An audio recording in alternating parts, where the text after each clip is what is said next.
सोचकर शिवम से दूर रहने की सलाह दे देगा।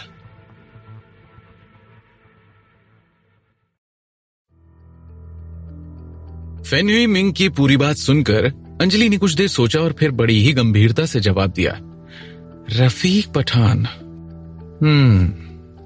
रफीक के बारे में तो नहीं, पर हाँ, पठान खानदान के बारे में मुझे काफी कुछ पता है। ये लोग कई सालों से इलाहाबाद पर राज कर रहे हैं। इनके बाप दादा बहुत ज्यादा ताकतवर थे। रफीक के बारे में मुझे सिर्फ इतना पता है कि जब उसने होश संभाला था तो किसी लड़की के चक्कर की वजह से उसे काफी बेइज्जती झेलनी पड़ी थी। वो काफी टूट गया था और फिर खुद को संभालने के लिए वो भारत छोड़कर चला गया था। उसके बाद वो कहाँ रहा, उसने अपना सारा बिजनेस कैसे हैंडल किया, इस बारे में कोई कुछ भी नहीं जानता। सिर्फ एक ही इंसान था जिसे रफीक के बारे में सब कुछ पता रहता था। वो थी उसकी बहन, क्योंकि रफीक अपनी बहन से बहुत ज्यादा प्यार करता था। जैसे तुम बता रहे हो, इसका मतलब रफीक की बहन का नाम है नायरा, और अगर रफीक यहां आया है तो हो सकता है कि ये मामला उसकी बहन से ही जुड़ा हुआ हो। पर मुझे एक बात समझ नहीं आ रही कि शिवम और नायरा की सगाई अगर पहले ही हो गई थी तो शिवम ने अपने परिवार के खिलाफ जाकर दृष्टि से शादी क्यों की? इसका मतलब वो पत्थर छूकर शक्ति पाना और फिर उसके बच्चे की मां बनना, वो सारी कहानी सच थी। मतलब ऐसा कोई पत्थर है शिवम के पास जो उसके और दृष्टि के लिए बहुत जरूरी है, और उसका और दृष्टि का मिलन इतना ज्यादा जरूरी था कि शिवम ने अपने परिवार के खिलाफ जाकर उस सगाई को तोड़कर ये शादी की है। अंजलि की बात पूरी होने के बाद वो दोनों काफी गंभीर सोच में डूब गए।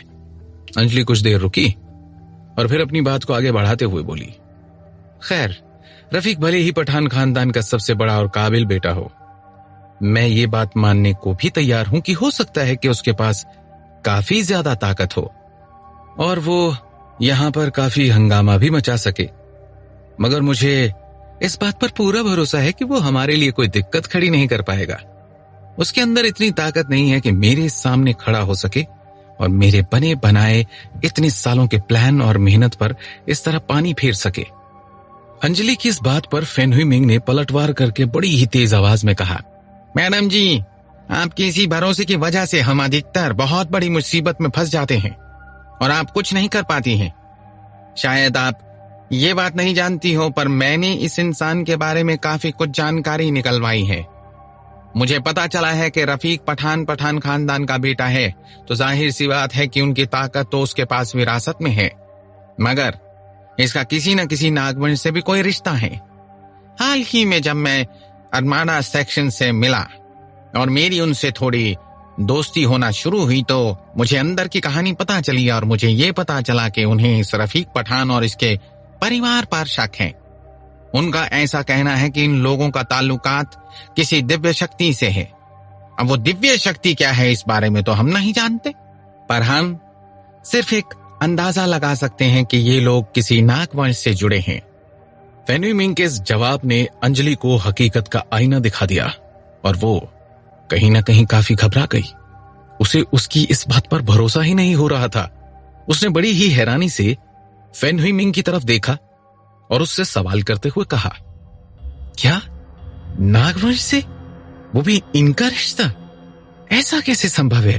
क्योंकि ये लोग तो मुस्लिम हैं और अगर ये लोग नागवंश से होते तो अब तक इलाहाबाद को इनके बारे में पता होता। पर अरमाडा सेक्शन भी काफी नामी मार्शल आर्ट्स का विद्यापीठ है, तो वो लोग झूठी अफवाह तो नहीं फैलाएंगे। पर हम इस सच्चाई की तह तक कैसे पहुंचेंगे? अरमाडा सेक्शन भारत का बहुत ही पुराना और नामी विद्यापीठ था। ये लोग कई सालों से भारत के और विदेश से आए लोगों को मार्शल आर्ट सिखा रहे थे। ये लोग कभी झूठ नहीं बोलते थे और इनकी बात में कोई ना कोई राज जरूर छुपा होता था। अगर अरमाडा सेक्शन ऐसा कह रहा है कि पठान खानदान का किसी नागवंश से कोई रिश्ता है, तो इसका मतलब भारत के वो पुराने नागवंश आज भी जीवित हैं और वो हमारे बीच ही कहीं रह रहे हैं, बस हम उन्हें पहचान नहीं पा रहे हैं। इसका मतलब जो कहानियां हम अपने पुरखों से सुनते थे वो सब सच हैं और बहुत जल्द उनकी सच्चाई बाकी लोगों के सामने भी आने वाली है। अरमाडा सेक्शन से लड़ना पहले बहुत बड़ी बात थी। अब अगर शिवम और रफीक एक साथ आ गए तो यह और भी मुश्किल हो जाएगा। इसका मतलब है कि मिंग परिवार को अपने लिए और तगड़ा सुरक्षा कवच बनाना ही पड़ेगा। अंजलि की बात खत्म होते ही फेन हुईमिंग ने बड़ी ही गंभीरता से अपनी बात को आगे बढ़ाते हुए कहा, दिक्कत की बात तो ये है कि रफीक मुझसे मिलना चाहता था।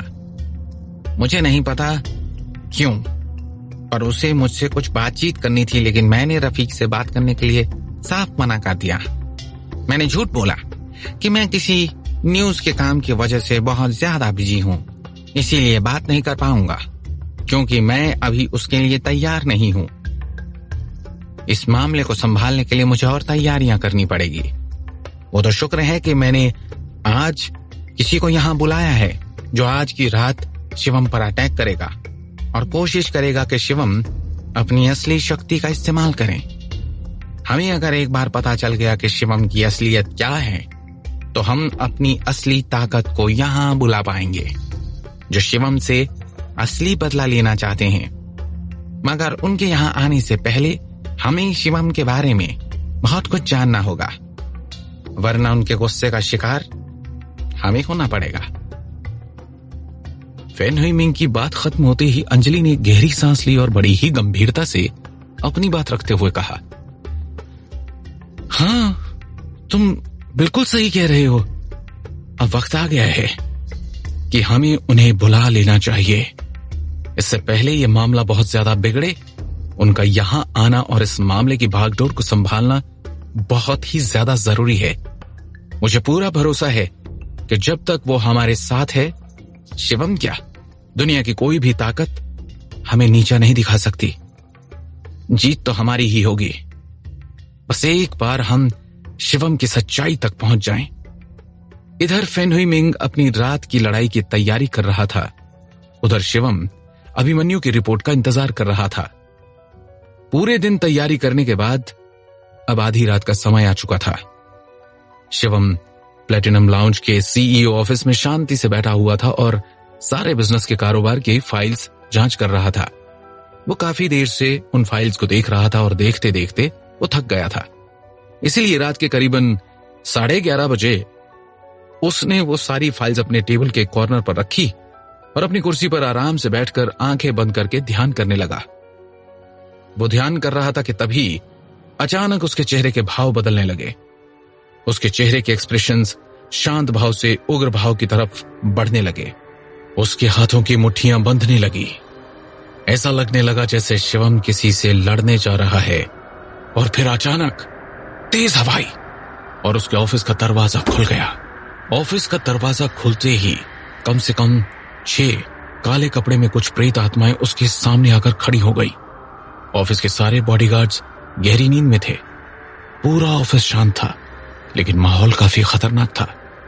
शिवम ने बड़ी ही धीमी आवाज में बिना आंखों को खोले बहुत ही गंभीरता से कहा, तुम्हें यहां नहीं आना चाहिए था। यहां आकर तुमने बहुत बड़ी गलती की है। शिवम की धीमी और शांत आवाज इतनी भारी हो गई जैसे कोई जानवर बोल रहा हो, और वो प्रेत आत्माएं भी बहुत ही भयानक लग रही थी। उनके चेहरे काले रंग के कपड़ों से ढके हुए थे। ऑफिस की लाइट्स जल बुझ रही थी कि तभी अचानक हवा की रफ्तार को काटते हुए एक बहुत ही पैनी और डरावनी आवाज आई, पर अब तो हम आ गए हैं। एक बार जरा आंखें खोलकर अपने ऑफिस का माहौल देखो तो सही मिस्टर शिवम गांधी।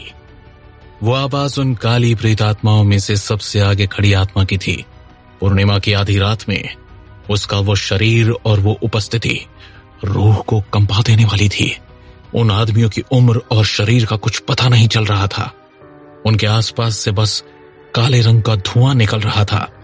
ऐसा लग रहा था जैसे वो सिर्फ कपड़ा ओढ़े हुए हो और अंदर कुछ भी नहीं है। उनकी आंखें भेड़िए की तरह लाल थी। आज तक इतना भयानक रूप किसी ने कभी भी नहीं देखा होगा।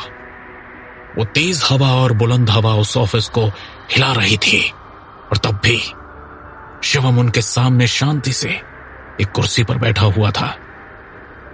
अगर शिवम की जगह वहां कोई आम आदमी होता तो शायद डर के मारे मर जाता, पर शिवम प्रेत आत्माओं से लड़ने की हिम्मत रखता था उस आत्मा की आवाज पर शिवम ने उतनी ही गंभीरता से जवाब देते हुए कहा, अब जब आ गए हो तो बहुत कुछ छोड़कर जाना पड़ेगा।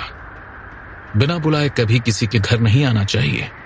शायद ये तुमने अपने विद्यापीठ में नहीं सीखा। अपनी बात कहने के बाद शिवम बहुत तेजी से अपनी कुर्सी से उठा और एकदम सीधा खड़ा हो गया। उसके पैर जैसे ही जमीन पर लगे एक अजीब सी हलचल हुई और वो सारी प्रेत आत्माएं कुछ कदम पीछे हट गई। शिवम उनकी तरफ एक एक पैर रखकर आगे बढ़ रहा था और शिवम के साथ वो हवा भी उनकी तरफ आगे बढ़ रही थी।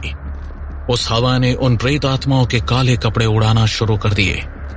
उन्हें ऐसा लग रहा था जैसे उनके सामने कोई आदमी नहीं बल्कि बहुत ही भयानक ताकत उन्हें दबा रही हो और पीछे धक्का मार रही हो।